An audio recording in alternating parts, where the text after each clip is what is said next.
मोरो खबर शामिल कर थी। मोरो सिंध मां जितां सिंधी इल्ताफ़ सुमरो जी रिपोर्ट मुताबिक़ मोरो प्रेस क्लब अॻियां 2013 में NTS पास कंदड़ उस्तादनि पारां ऑफर आर्डर न मिलण ख़िलाफ़ मोरो प्रेस क्लब आॾो धरणो अलामती बुख हड़ताल करे एहतजाजी मुज़ाहिरो कियो ऐं इंसाफ़ लाइ नारेबाज़ी कई। मुज़ाहिरे जी अॻुवाणी फारूक कोराई, राशिद मलिक, गुलशेर सोलंकी, रमज़ान साबकी, वकील चांडियो, मोहम्मद खान नतेरो, माजिद चौहान, अबरार चौहान, इजाज़ चौहान, बच्चल चंद, राशिद मेमणो, गुलाम ज़रदारी ऐं ॿिया करे रहिया हुआ। जिते हिननि चयो त असां NTS पास उस्तादनि 2013 में टेस्ट पास कई आहे, जंहिंखे 11 साल गुज़री चुका आहिनि, पर असांखे हिन वक़्त ताईं ऑफर आर्डर नथा ॾिना वञनि, जंहिं सबबु असां मायूस थी विया आहियूं ऐं असां NTS पास उस्तादनि सां नाइंसाफ़ी ज़ुल्म ज़्यादती आहे जेको हरगिज़ क़बूल न कयो वेंदो। हिननि वधीक चयो त असां NTS पास उस्ताद 60% खां 80% मार्कूं खयूं आहिनि ऐं इहे सभु 11 सालनि खां वेटिंग में वेठल आहियूं।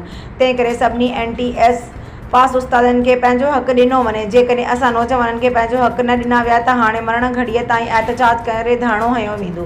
हिननि मुतालबो कयो त असां NTS टेस्ट पास उम्मीदवारनि खे ऑफर आर्डर ॾेई छायल बेचैनी ख़तम कई वञे। या जेके नौजवान आहिनि इन्हनि जो हिकिड़ो ई मुतालबो आहे त असांजो जेको हक़ आहे उहो असांखे ॾिनो वञे।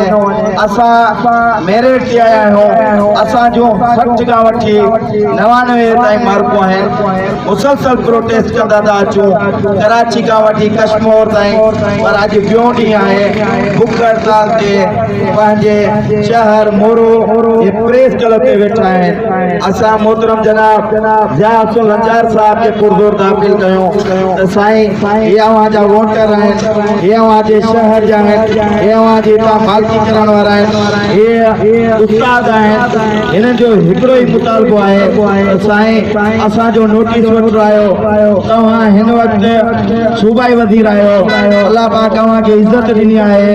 ही जेके नौजवान आहिनि प्रेस क्लब ते वेठा आहिनि, तव्हांजे हल्के जा आहिनि, तव्हांजे शहर जा आहिनि, तव्हांजा वोटर आहिनि, मेरिट जा आहिनि, त महिरबानी करे इन्हनि जो नोटिस वरितो वञे। असां कंहिंजा बि मुखालिफ़ न आहियूं त कंहिं ॿिए इदारे वारनि खे नौकरियूं मिलनि।